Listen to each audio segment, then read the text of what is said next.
తెల్లవారుజామున cease fire ఒప్పందం జరిగింది. 40 రోజుల యుద్ధం ముగిసింది. ప్రపంచం ఉపశమనం పొందింది. కానీ ఈ యుద్ధ ఫలితాలు ఏమిటి? యుద్ధ గమనంలో ఇది ఏ ఫలితాలు ఇస్తుంది? ఈ సీజ్ ఫైర్ ఒప్పందం ఇది చాలా ముఖ్యమైనది. సీజ్ ఫైర్ ఒప్పందం ఏంటి? అందులో ఉన్న 10 అంశాలు ఏంటి? ఎల్లుండి 10వ తారీఖు ఇస్లామాబాద్లో అటు అమెరికాకి ఇటు ఇరాన్కి మధ్యలో జరగబోయే చర్చలు ఏంటి? ఆ చర్చల ఫలితాలు ఏమొస్తాయి? వాటి మీద ఊహాగానాలు లేదా జోస్యాలు చెప్పడం ఒక భాగం.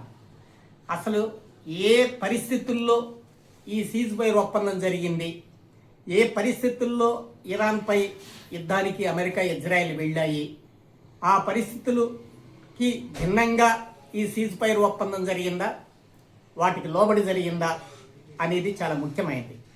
వీటిని మనం యుద్ధంలో ఎవరెంత నష్టపోయారు, ఎవరికి లాభం ఎక్కువ జరిగింది, తక్షణ నష్టాలు ఏంటి, తక్షణ లాభాలు ఏంటి అనే దాన్ని బట్టి యుద్ధ గమనం ఉండదు.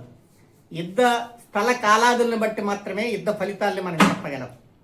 స్థల కాలాదులు అంటే టైం అండ్ స్పేస్ని దృష్టిలో పెట్టుకుని మాత్రమే చెప్పాల్సినటువంటి విషయం ఇది.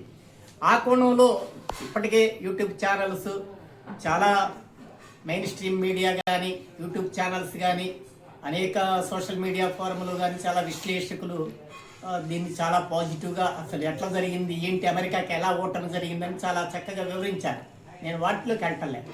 నేను ఓవరాల్గా స్థూలంగా ఇవాళ ఉన్న ప్రపంచ పరిస్థితుల్లో ఇది ఏ ఫలితాలు ఇస్తుంది అనేది చెప్పడమే ముఖ్యమైన అంశంగా నేను భావిస్తున్నా. వాస్తవానికి ఇవాళ అమెరికా తాను కోల్పోయిన స్థానాన్ని తిరిగి పునరుద్ధరించుకోవాలనే ఉద్దేశంతో యుద్ధాన్ని ప్రారంభించింది. మాగా లక్ష్యమే అది. అంటే ఒకనాడు ఇది ఏకైక అగ్రరాజ్యం. అమెరికా చరిత్రలో అమెరికా ఏకైక అగ్రరాజ్యం రావడానికి కూడా చాలా కాలం పట్టింది.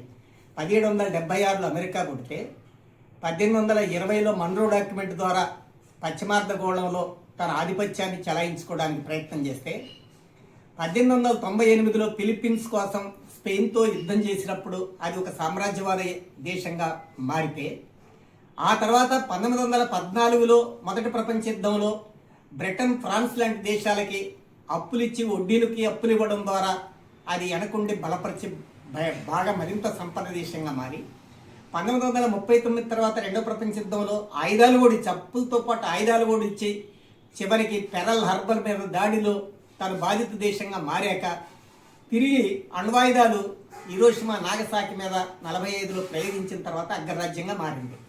ఆ అగ్రరాజ్యంగా 45లో మారితే 91 వరకు కూడా అది ప్రపంచంలో ఒక అగ్రరాజ్యం ఉంది, ప్రధాన అగ్రరాజ్యంగా కూడా మారింది. కానీ ఏకైక అగ్రరాజ్యం ఎప్పుడు మారింది? 91లో యుఎస్ఎస్ఆర్ పతనం అయిన తర్వాత.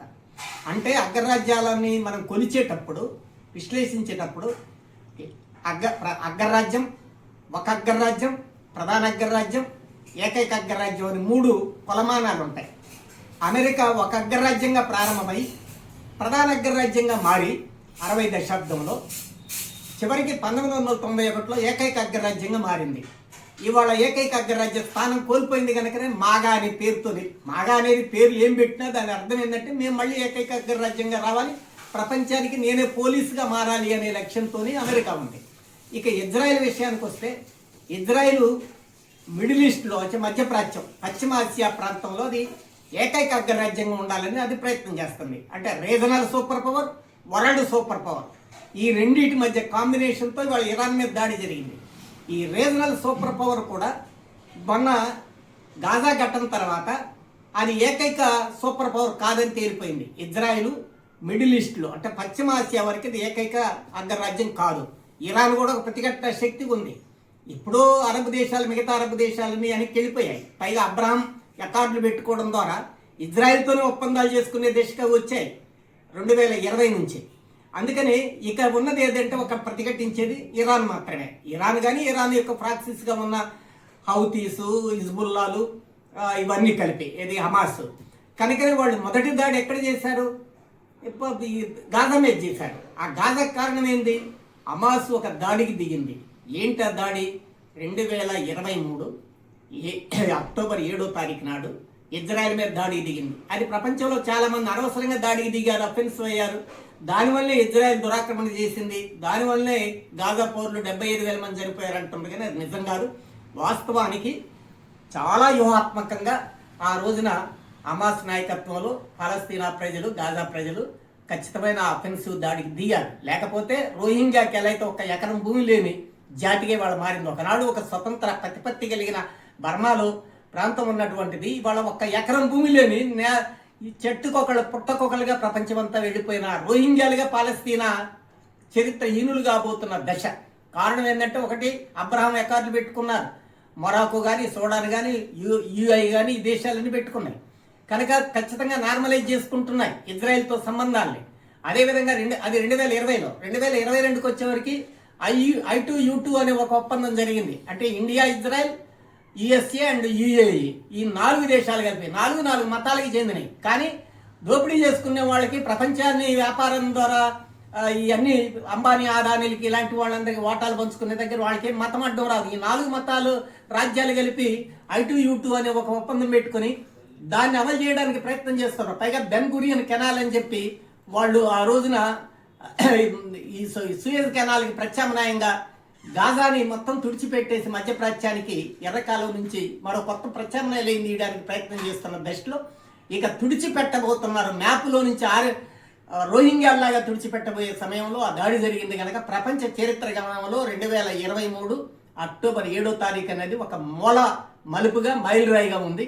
అందుకనే ఆ ఘటన తర్వాత అది రీజనల్ రెసిస్టెన్స్ పవర్ అని చెప్పి హమాస్ కానీ, హమాస్ ఫ్రంట్లు కానీ, లేకపోతే ఇరాన్ కానీ తేలియాక ఏకైక సూపర్ పవర్గా పశ్చిమాసియాలో మళ్లీ తిరిగి ఇజ్రాయెల్ నెలకొల్పాలనేది అమెరికా లక్ష్యం. ప్రపంచంలో తాను ఏకైక అగ్రరాజ్యంగా నెలకొల్పాలని 2 లక్ష్యాలతో ఇద్దరు కలిపి, ఒకటి ప్రాంతీయ super power, 2 world super power, ఏకైక సూపర్ పవర్. అది కూడా దానికోసం ఇరాన్ మీద దాడికి దిగారు ఫిబ్రవరి 28న. ఇవాళ ఏం జరిగింది? అసలు ఇరాన్ని లేకుండా చేస్తామన్నారు, ఇరాన్లో ప్రభుత్వాన్ని మార్పిడి చేస్తామన్నారు. ప్రభుత్వ మార్పిడి అంటే అయితే అక్కడ తన అనుకూలమైన జనంతో తిరుగుబాటు చేయించి ప్రభుత్వాన్ని పడగొట్టాం, లేదంటే తానే బాంబింగ్ ద్వారా ప్రభుత్వాన్ని పడగొట్టాం. ఈ 2 కాకపోతే ప్రభుత్వాన్ని లొంగ తీసుకోవడం, తనకి అనుకూలంగా లొంగ తీసుకోవడం. ఈ 3 సక్సెస్ కాలేదు. అమెరికా ప్రతినిధి ట్రంప్, మాగా క్యాంప్ యొక్క ప్రతినిధి ట్రంప్ అగ్రెసివ్ ఇంపీరియలిజం అనే అగ్రెసివ్ క్యాపిటలిజం అనేది ఏదైతే అమెరికాలో ఉందో ఆ వర్గానికి ఏ ట్రంప్ అయితే రాజకీయ నాయకత్వం వహిస్తుండో వాళ్ళ మాటలన్నీ కూడా అక్కడ సక్సెస్ కాలేదని తేలిపోయింది. అందుకని చివరికి ఎట్లా బయటపడాలని ఆలోచిస్తున్నాడు. ఆఖరికి వచ్చేవరకు డెడ్ లైన్ పెట్టి 24 గంటలు, 48 గంటలు కాదు, 5 రోజులు, 5 రోజులు మళ్ళీ 10 రోజులు, 10 రోజులకి మళ్ళీ ఇన్ని గంటలు, చివరికి వచ్చేవరకు కాళరాత్రిని చూస్తారు. అతి పెద్ద తీవ్రమైన వెనకడిగి వేసే ప్రతివాడు అతి తీవ్రమైన గంభీర ప్రకటనలు చేస్తాడు. ట్రంప్ కూడా నిన్న అదే చేశాడు. నేను చాలా మంది అనుకున్నారు ఈ రాత్రి ఏమైంది, తెల్లవారి ఎవరికి అణుబాంబులు వేస్తారా, నాగరికతనే ధ్వంసం చేస్తారండి ఇరాన్, ఏమవుతుందని. అసలు ఇవాళ అణుబాంబులు వేసే పరిస్థితి లేదు.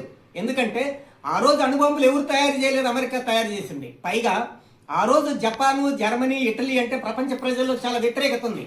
పైగా 1941లో పెరల్ హార్బర్లో ఉన్న తన సైన్యం మీద జపాన్ దాడి చేసి 2000 మందిని చంపేసినప్పుడు అమెరికా పట్ల కూడా సానుభూతి ఉంది కనుక ఆ పరిస్థితుల్లో ఆనాడేశారు. ఇంకో చోట ఎవరికి బాంబులు లేవు కనుక. పైగా సోవియట్ యూనియన్ ప్రపంచవ్యాప్తంగా ఒక పెద్ద శక్తివంతమైన సోషలిస్టు శక్తిగా మారుతుంది. అనేక దేశాల విప్లవోద్యమాలు, చివరికి జపాన్లో కూడా కమ్యూనిస్టు ఉద్యమం పెరుగుతున్న పరిస్థితుల్లో వాటన్నిటికీ చెక్క పెట్టాలని అమెరికా ఒక రకమైన ఎత్తుగడతోనే, మాయోపాయ ఎత్తుగడతోనే ఆ రోజు అణుబాంబులు ప్రయోగించింది. అది పరిస్థితి వేరు. ఇవాళ ఆధునిక ప్రపంచంలో అణుబాంబులు ప్రయోగించడం అనేది 80 ఏళ్ల తర్వాత ఇవాళ సాధ్యమయ్యేది కాదు. ఇవాళ పైగా చైనా దగ్గర ఉన్నాయి, రష్యా దగ్గర ఉన్నాయి, అంతకంటే ముఖ్యం ఉత్తర కొరియా దగ్గర ఉన్నాయి. ఉత్తర కొరియా దగ్గర ఉన్నటువంటి వారియర్స్ అమెరికాలో ప్రతి నగరం మీద ఎక్కుపెట్టున్నాను, పర్వతాల కింద తమై ఉన్నాయి, వాళ్ళు ఏం చేయలేరు, క్లస్టర్ బాంబులతో కూడా ధ్వంసం చేయలేరు. ఆ పైగా ఇక ఉత్తర కొరియా ఒక రకంగా అంతర్జాతీయతను ప్రదర్శిస్తుంది అన్ని విషయాల్లో కూడా. అతన్ని ఎవరైనా ఏమని చిత్తరించవచ్చు, అంతర్జాతీయత ప్రదర్శించడంలో ముందుంది ఇవాళ. కనుక ఇలాంటి పరిస్థితులు ఇవాళ ప్రయోగించడం అనేది అంత సాధ్యం కాదు. మావో స్టాలిన్లు ఎప్పుడు చెప్పిన అణుబాంబులు కూడా వాటికి కూడా వర్గదృక్పం ఉంటుంది, వాటికి కూడా లక్ష్యాలు ఉంటాయని. మొత్తాన్ని సర్వనాశనం, ప్రపంచం మొత్తం నాశనం చేశాక లూటీ చేయడానికి ఆయిల్ని, ఉదాహరణకు ఒక దేశంలో ఆయిల్ సంపదని తెచ్చుకోవడానికి వెళ్ళేటప్పుడు ఆ దేశం మొత్తాన్ని నాశనం చేసి ఆ దేశ ప్రజలు లేకుండా ఆయిల్ ఎలా తెచ్చుకుంటాడు? అది ఎవరికి సాధ్యం కాదు. కొద్ది మందిని ధ్వంసం చేసి మిగతా ప్రజల్ని బానిసలుగా చేసుకోవాలని ఎవరైనా ప్రయత్నం చేస్తాడు, కానీ మొత్తం సర్వనాశనం చేయడు. కనుకనే అణుబాంబులు ప్రయోగించలేడు. వెనక్కి రావాల్సిన పరిస్థితి వచ్చింది, వెనక్కి వచ్చింది. అయితే ఈ వెనకడుగు అనేది ఇవాళ చరిత్ర గమనంలో అమెరికాకి తీవ్రమైన తిరోగమన మలుపుగానే మారుద్ది. ఎందుకంటే ఇవాళ ప్రధాన అగ్రరాజ్యం నుంచి ఒక అగ్రరాజ్యం నుంచి ప్రధాన అగ్రరాజ్యంకి వచ్చి ప్రధాన అగ్రరాజ్యం నుంచి ఏకైక అగ్రరాజ్యానికి వెళ్ళి ఏకైక అగ్రరాజ్యం నుంచి ప్రధాన అగ్రరాజ్యానికి వెనక్కి తగ్గింది కనుక తిరిగి ఏకైక అగ్రరాజ్యానికి వెళ్ళి చేసిన యుద్ధంలో ఆ ప్రధాన అగ్రరాజ్య స్థానం కూడా మిగలకుండా ఇవాళ కూడా నిలబడే అవకాశం ఉండదు దీని తర్వాత. ఎందుకు అంటే ఇప్పటి వరకు ఎవరినైతే దించుతానన్నాడో వాళ్ళతో చర్చలు జరుపుతానికి వెళ్తున్నాడు. పైగా ఏ ఐఆర్జీసీని అయితే ధ్వంసం చేస్తానని అనేక మందిని చంపేశారో ఐఆర్జీసీని వాళ్ళ రేపు హోర్ముజ్ జలసంధికి వాళ్ళని కూడా సమన్వయం చేసుకోవడానికి అవకాశం ఉన్న షరతు ఏదైతే ఉందో ఆ షరతు మీద కూడా చర్చలు జరపడానికి అమెరికా వెళ్తుంది. పైగా ఇప్పటిదాకా అక్కడ న్యూక్లియర్ సంబంధించిన ఏ పరీక్షా కేంద్రం ఉండొద్దని ధ్వంసం చేసింది శాస్త్రవేత్తలు చెప్పింది. ఇవాళ 10 షరతుల్లో ఒకటి చెప్పారు, మేము ఇక నుంచి మేము కూడా న్యూక్లియర్ దేశంగా మారతామనే దానికి తగిన 3వ షరతు అదే ఉంది. అంటే ఇట్లాంటి షరతుల్లో కూడా చర్చలు జరుపుతానని అంగీకరించడం అంటే ఓ రకంగా అమెరికా ఎంత దిగి వచ్చిందో వెనకడిగేయడానికి ఏ అవకాశం లేని పరిస్థితులు వచ్చేవారికి పాకిస్తాన్ ఎంచుకుంది. పాకిస్తాన్ ఎంచుకోవడం అంటే పాకిస్తాన్ పిలిస్తే వచ్చేవాడు. పాకిస్తాన్ దేశాధ్యక్షుడు కానీ పాకిస్తాన్లో ఉన్న రక్షణ మంత్రి కానీ ఎప్పుడు పిలిస్తే అప్పుడు న్యూయార్క్ వచ్చి వాషింగ్టన్ వచ్చిన వాడు. అంటే ఒక రకంగా మోడీకి వాళ్ళకి పాకిస్తాన్ ప్రభుత్వాలకు మధ్యలో పహల్గాం విషయంలో నేను రాజీ చేశానని చెప్పిన మాట్లాడిన వాడు, నేను ఎప్పుడు పిలిస్తే అప్పుడు వస్తాడని చెప్పిన వాడు, నా చెప్పు చేతుల్లో ఉన్న మనిషిలాగా భావించిన వాడు, వాళ్ళతో ఇవాళ మధ్యవర్తిత్వం చేయడం. మధ్యవర్తి ఎవరు చేయాలా? అయితే రష్యా చేయాలి, లేదా చైనా చేయాలి, లేదంటే వాళ్ళకి అనుకూలమైన నాటో దేశాలు ఫ్రాన్స్, జర్మనీ, జపాన్, ఇటలీ లాంటి దేశాలు చేయాలి, లేదా జపాన్ చేయాలి. అవి ఇక సంపన్న దేశాలు, అవి కూడా పెట్టుబడి సామ్రాజ్యవాద దేశాలు చేయాలి. అవేమీ చేయకుండా ఆఫ్టర్ ఆల్ ఒక పాకిస్తాన్ ఆర్థిక వ్యవస్థ అంతా చితికిపోయి ఉన్న పాకిస్తాన్ వాడిని పెట్టుకోవడం అంటే తనకి వేఅవుట్ లేక, తనకి మధ్యవర్తి కూడా దొరక్క, నాటో దేశాలతో సహా ఎవరూ మధ్యవర్తిత్వం వహించలేని దిక్కుమాలిన స్థితిలో పడ్డ అమెరికా ఇవాళ తన ఒక ఏజెంట్గా పిలిస్తే వచ్చే మనిషిని నువ్వు చెప్తే నేను వింటాను అంటే ఇవాళ పాకిస్తాన్ చెప్తే అతను వింటాడా? పాకిస్తాన్ ఇండియాని నేను పాల్గామలో నేను ఒప్పించాను, నేను లేకపోతే ఆయుధం జరుగుద్ది అన్నవాడు వాళ్ళు చెప్తే నేను చర్చలకు వస్తాను ఏంటి అసలు? అంటే సేవకుడు పిలిస్తే నేను యజమానిగా నేను వచ్చి చర్చల్లో పాల్గొంటానని చెప్పడం అంటే అది ఎంత బలహీనతో అమెరికాది మనకు అర్థమవుతుంది. అందుకని అమెరికా చరిత్ర గమనంలో ఇది చాలా వెనక్కి వెళ్ళేది. ఇక్కడ ఒక పెద్ద చరిత్ర ఫలితం చెప్పాల్సి ఉంటుంది. ఈ యుద్ధ ఫలితం రేపు 10వ తారీఖు నాడు ఏ చర్చలు జరుగుతాయి ఇస్లామాబాద్లో, దాని ఫలితాలు ఏంటో వేరు విషయం. కానీ ఇవాళ దేన్నైతే ధ్వంసం చేస్తానన్నాడో, ఏ ప్రభుత్వాన్ని గద్దె దించుతున్నాడో ఆ ప్రభుత్వంతో చర్చలు జరపడం, ఏ ఐఆర్జీసీని నాశనం చేస్తున్నాడో ఐఆర్జీసీని సమన్వయాన్ని హోర్ముజ్ జలసంధిలో ఆ షరతులకి వాళ్ళు ఒప్పుకొని చర్చలు జరపడం అంటేనే అమ్మాను. ఇది ఓటమి, పెద్ద ఓటమి.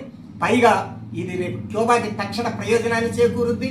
ఇది గ్రీన్లాండ్కి లాభం, ఇది కొలంబియాకి లాభం, అదేవిధంగా ఇది మెక్సికోకి లాభం, ఇది పనామా కాలంని తన సొంతం చేసుకున్నారు దానికి ఈ లాభం. కారణం ఏంటంటే చరిత్రలో 2300 సంవత్సరాల క్రితం అలెగ్జాండరు భారత ఉపఖండం మీద కూడా హిందూ కుష్ పర్వతాలు దాటి దురాక్రమణకు వచ్చాడు. ఆ సమయంలో ఆయన లక్ష్యం ఏంటంటే మగధ రాజ్యాన్ని కబ్జా చేయడం. కానీ మగధ రాజ్యం దగ్గర రాకుండానే తక్షశిల ప్రాంతంలో జీలం నది ఒడ్డునే పురుషోత్తముడు, ఒక మామూలు ప్రాంతీయ రాజ్యం అది, ఒక రకంగా చిన్న ప్రాంతీయ గణరాజ్యం అది. ఆ గణరాజ్యం ప్రతిఘటిస్తే జీలం నది ఎర్రబారింది అలెగ్జాండర్ సైన్యాల చేత. నేను ఇక్కడే ఇంత ప్రతిఘటన ఎదుర్కొంటే అయితే చివరికి పురుషోత్తముని చంపేయచ్చు, లొగదీయొచ్చు, ఓడించవచ్చు ఆ రాజ్యాన్ని. కానీ నేను ఇక్కడే ఇంత ప్రతిఘటన ఎదుర్కొంటే నేను మగధకి పాట్నా వరకు అంటే పాట్లీపుత్రం మీదకి వెళ్తే నా పరిస్థితి ఏంటని వెనక్కి తిరిగాడు. అంటే ఇవాళ ఆ రోజున మగధ రాజ్యాన్ని కాపాడింది ఎవరంటే ఓడిపోయిన పురుషోత్తముడు. ఇవాళ ఓడిపోయిన ఇరాన్ కాదు, గెలిచిన ఇరాను. ఇవాళ ఆ రోజు ఓడిపోయిన పురుషోత్తముడు సైతం ఒక రాజ్యాన్ని కాపాడాడు అలెగ్జాండర్ నుంచి. ఇవాళ గెలిచిన ఇరాను క్యూబాని కాపాడుద్ది. ప్రపంచవ్యాప్తంగా అనేక దేశాలు, పనామా, కెనడా, అన్ని దేశాలకు రక్షణ కల్పిస్తుంది. అది ఉపయోగించుకుంటే ఏ దేశ పాలకులైన వాళ్ళకి ఇది ఉపయోగపడుతుంది. బార్గెనింగ్ కూడా మోడీ ప్రభుత్వం అంటే అమెరికాకి తందాని అంటున్నారు. ఇవాళ పాకిస్తాన్ మధ్యవర్తిత్వం చేస్తుంటే పాకిస్తాన్ మీడియా ఉర్రుతులోగటల్లే. ఇవాళ పాకిస్తాన్ మీడియా తన జాతి మొత్తాన్ని రోడ్ల మీద వచ్చి మేము చెప్తే అమెరికా ఇరాన్ మధ్య మా దేశ ప్రభుత్వం అనలే. ఒకవేళ నిజంగా మోడీ ఇది చేస్తుంటే ఇవాళ భారతదేశంలో ఉన్న వాట్సాప్ యూనివర్సిటీలు, ఇవాళ మోడీ అనుకూలమైన పత్రికలు ఇవాళ మొత్తం రోడ్ల మీద వచ్చి నేను అమెరికాని ఇరాన్ని నేనే కూర్చోబెట్టి మాట్లాడుతున్నా న్యూఢిల్లీలో అని చెప్పి పెద్ద ఎగిరి గంతులు వేసేవాళ్ళు. కానీ ఆ స్థానం కూడా వీళ్ళకి దక్కలేదు అనుకో, అది కూడా పాకిస్తాన్కి దక్కింది, మంచి చెడు. కానీ మోడీకి ఇవాళ ఒక అవకాశం ఉంది నిజంగా భారత ప్రజల పక్షాన్ని ఉండదలుచుకుంటే. ఉండదనే విషయాన్ని ఒక పక్కకి పెడదాం. రాజకీయంగా ఉండాలనుకుంటే అలా బార్గెన్ చేయడానికి ఒక మంచి అవకాశం వచ్చింది. ఏదైతే ట్రేడ్ ఒప్పందం జరిగిందో అది ఇంకా ఫైనల్ కాలేదో ఒప్పందం, రేపు మాపు కాబోతుంది. ఆ ఒప్పందంలో మన దిగుమతులు మన ఎగుమతులు ఎంత దుర్మార్గంగానే తెలుసు. 18%, అక్కడ 0, వాళ్ళ నుంచి వచ్చే దిగుమతులు 0% అట, మరే 18%. వీటన్నిటి బార్గెన్ చేయడానికి అవకాశం ఉంది. అది మోడీ ప్రభుత్వం చేయకపోతే ఎందుకు చేయమని ప్రశ్నించే అవకాశం కూడా భారతదేశ ప్రజలకి, ఇరాన్ ప్రజల స్ఫూర్తితో ఉంది. ఏదేమైనా ప్రపంచవ్యాప్తంగా ఇరాన్ ప్రజలు, ఇది ఇరాన్ ప్రభుత్వం కాదు, ఇరాన్ ప్రభుత్వం కంటే ప్రజలు నిలబడ్డారు కనుకనే ప్రభుత్వం ఆ ప్రతిఘటించగలిగింది. ఈ ఘనత ఇరాన్ ప్రజలకి మాత్రమే దక్కుద్ది. లక్షల మంది, మిలియన్ల మంది మా దేశం కోసం, మా ప్రభుత్వం దాడుల అవతల అమెరికా సైన్యాల మధ్య చేస్తే వచ్చే అణిచివేతను ఏదైనా మేము భరిస్తామని చెప్పి మా దేశ రక్షణ కోసం, స్వావలంబన కోసం, సార్వభౌమాధికారంగా మేము ప్రాణాలు తెగిస్తామని 9 కోట్ల మంది ప్రజలు ఏదైతే నిలబడ్డారో దానివల్లే విజయం సాధించమైంది. ఇది ఒక్క మూడో ప్రపంచ దేశం కాదు, ఇరాన్ కాదు, ప్రపంచంలో ఉన్న అన్ని మూడో ప్రపంచ దేశాలకి ఇది ప్రయోజనకరమైంది ఈ సామ్రాజ్యవాద యుగంలో. కనుక ఇరాన్ ప్రజలకి మనం అందరం సెల్యూట్ తెలియజేద్దామని కోరుతున్నాం.